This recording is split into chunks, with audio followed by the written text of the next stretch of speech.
So I want to say a few words about chord charts. I've written down a lot of worship songs over the years, and I can tell you it's not always an easy job getting all of that information onto a single page and still end up with something legible when you're done. I've seen some really great musicians get frustrated and confused simply because a chord chart is written poorly. So I think it's really important that we take the time and put some thought into how we're writing these out. And while there's no one right way to do it, there are some key elements that I think every good chord chart needs to have. So let's take a look at an example.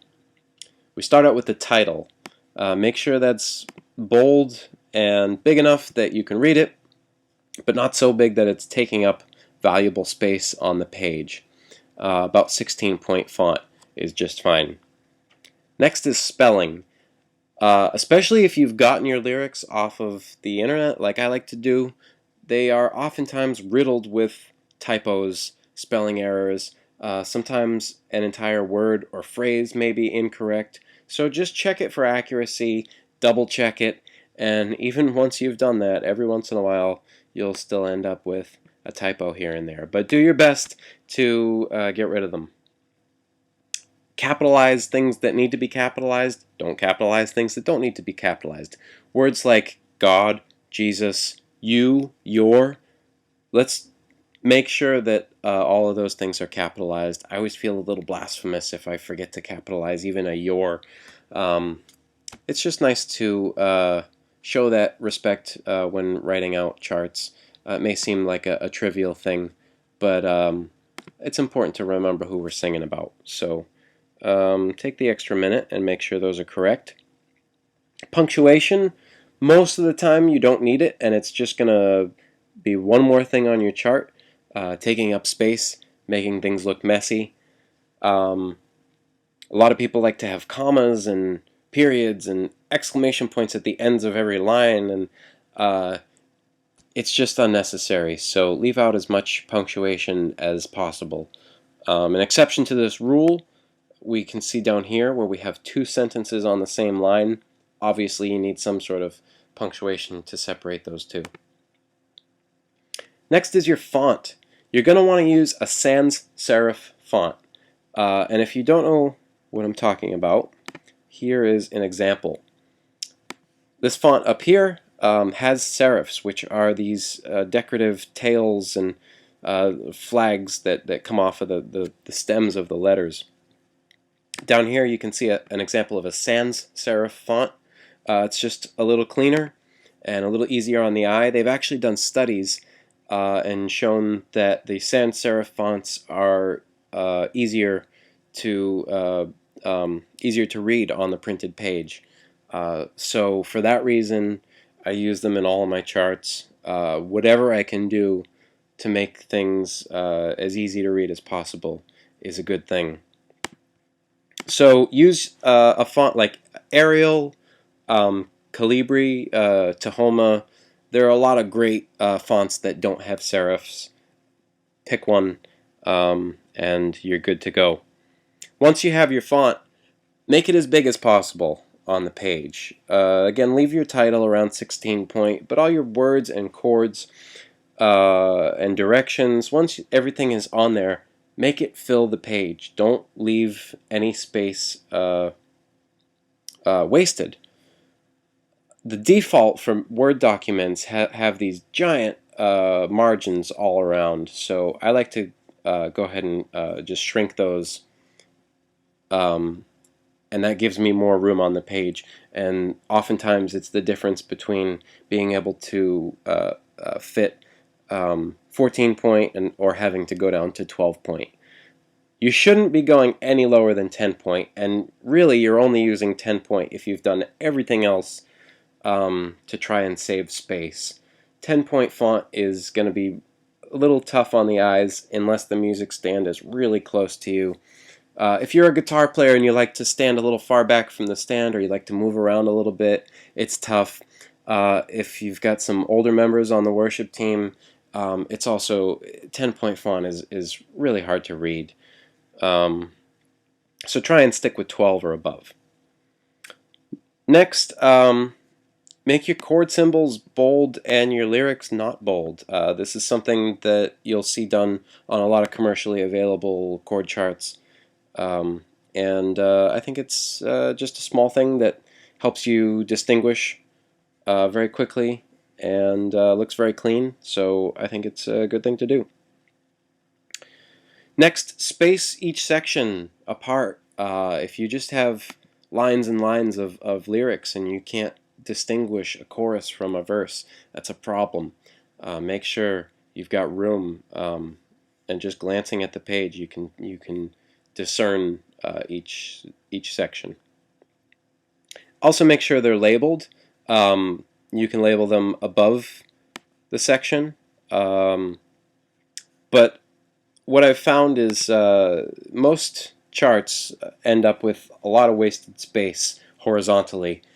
So I've taken some of that back, and on my charts I make a column on the left, and I use that column to add all my labels in, and that way I can make them nice and big.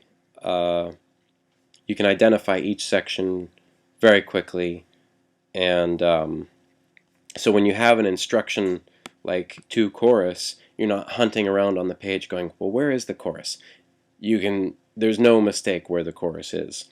So you don't have to make these fancy labels or even do this column, but just somehow make sure that each section is labeled in a way that makes it easy to find as quickly as possible. That brings us to the roadmap. What I mean by roadmap is those things that are telling you what's next, because we don't, as much as it would be nice, most songs we don't get to just start at the top and read all the way down. Instead, we're jumping back and forth between verses and choruses, and maybe down to a bridge and then back up to a chorus. So if you've got like 200 songs in your repertoire, people aren't gonna be able to remember the form of every song. It's just unrealistic to expect that. So have some type of roadmap. The way I like to do this is with endings, and this is an idea that I've borrowed from sheet music, the way sheet music is written. I have an example of that right here. Lovely example I've stolen off of the internet. These brackets here, a first ending and a second ending. And so if you're unfamiliar with the way this works, you start at the beginning, you read through this piece of music, and you hit this, this is called a repeat sign here, which sends you back to the beginning. And as you come through the second time, when you get to here, you skip over to your second ending.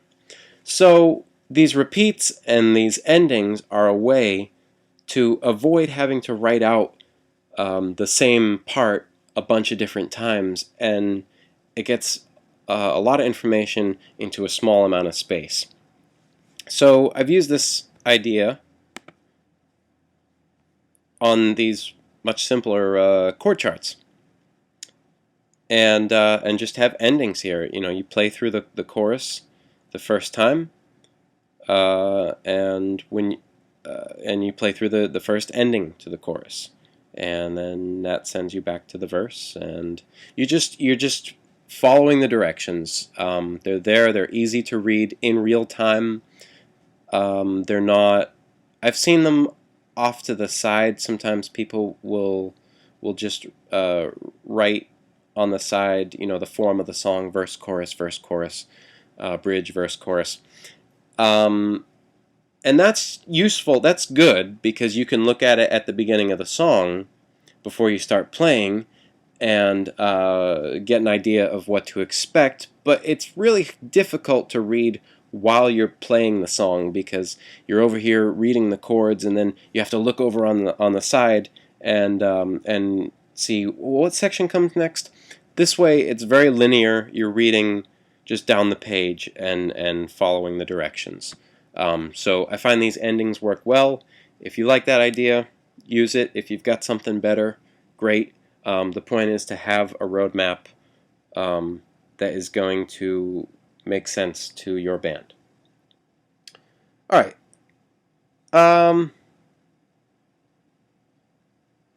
I think that's about everything. Hopefully that gives you some good tips. If you've got anything to add, I'd love to hear it. I'm always looking for ways to improve these. I'm so obsessive compulsive about these charts, and so any ideas would be welcome. You can post in the comments below or shoot me an email or whatever. But if you at least follow the basic ideas that I've been talking about, you're going to be able to get even a fairly complicated arrangement down on a single page, and be able to give it to a band member, and they're going to know what to do with it, and that's really what we're going for. So go forth and write some charts of your own, and let me know how it goes.